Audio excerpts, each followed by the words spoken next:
Guys, you usually know me as a man of many words.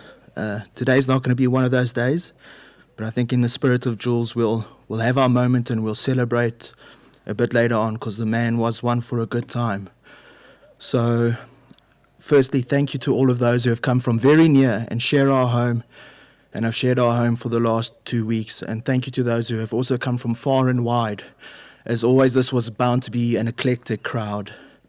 For now, though, I'm just going to tell you a little bit about Jules, because we all know him in so many ways, but I think there's very few who know the history of the man.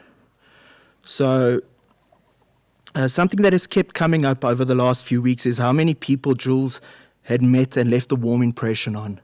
The Jazzfarm has been full of fireside stories about his larger-than-life presence. Some of you have warmly dusted off old memories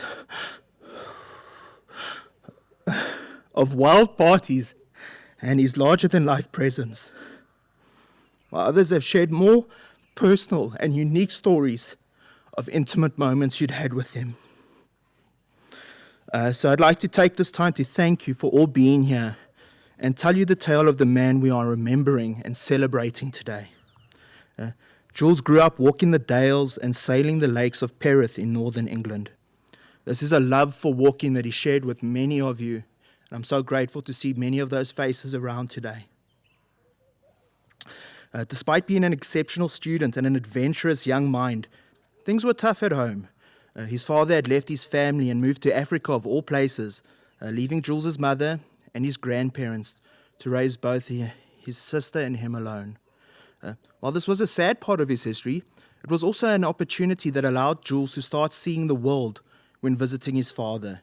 He relished these memories and would often tell tales of the wonderful experience of living life as a mischievous prince on exotic holidays. It was during these blissful days that his love for Africa would first be ignited. His home life would, however, remain bumpy. So with only a few months of high school ahead of him, Jules decided to leave and join the Royal Navy. There he would go on to achieve the rank of air traffic controller and navigated around the world several times. But it was not all plain sailing. While doing naval exercises in the US, in New Orleans, him and a friend were bussed for some weed. He was then shipped back to England and stripped of his rank. But rather than walk away from something he loved doing, he tightened his bootstraps and started from the bottom again. It took 2 years of scrubbing floors and perseverance to achieve his original rank. The culmination of his Navy career was, however, realized when being called up for the Falklands War. Witnessing the horrific bombings executed against the Argentinians had a profound effect on him. Despite refusing to ever bear arms against others, the magnitude of destruction and death did not sit well with Jules, leaving him with a deep sense of guilt. After the war, he returned as a volunteer and aided in the cleanup operations, but he never got his part as a soldier in a senseless war. Despondent with his life in the UK and still reeling from the war, Jules strung his guitar, packed his bags and left for India. There, he would begin to truly embrace his musical talent. Soon word came via the hippie grapevine that there was money to be made as a musician in Japan. So he packed his bags again and spent 4 summers busking on the streets and playing in Japanese karaoke bars. And I think it's a well-known thing amongst many of us that Jules did not like music with lyrics, and I think this is where it started. During the winter months, he would visit the high mountains on the Nepalese border to rub charas that he would later sell to tourists on the tropical beaches of India. But this was not a life he could live forever. So he packed his bags for the last time and aimed for Africa, where there he would hopefully find a father to live with and begin to set some roots. But the surprise was on Jules.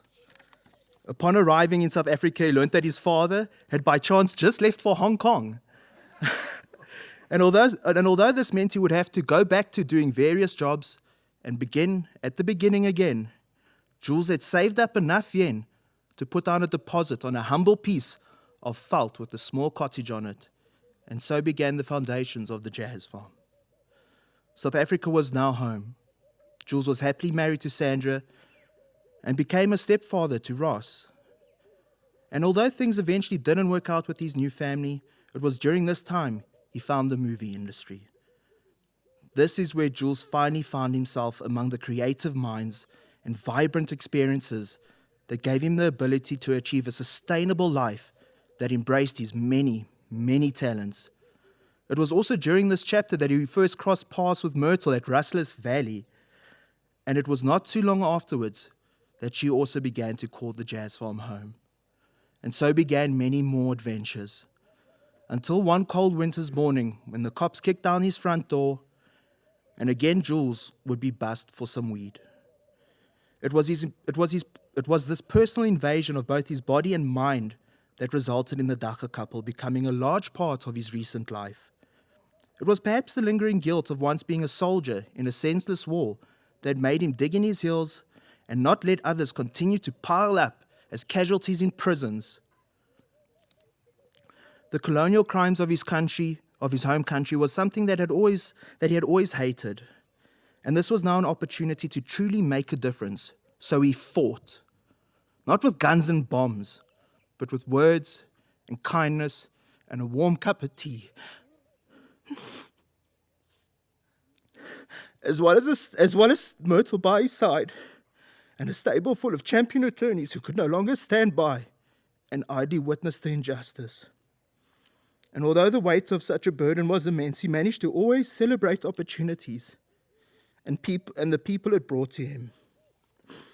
Frequently getting to travel to the farthest corners of South Africa and living the high life with other culture icons. These times not having to pack his bags in search of a home. As the Jazz Farm had become that precious place, he didn't have to colour within the lines. An always welcoming place of calm amongst the rough seas of life for all of us. And this is where we stand today. A beautiful space in which we are able to celebrate and remember the many beautiful lives that Julian Christopher Stobbs lived. And at the end, I'm left with just these few words. We will miss you, matey.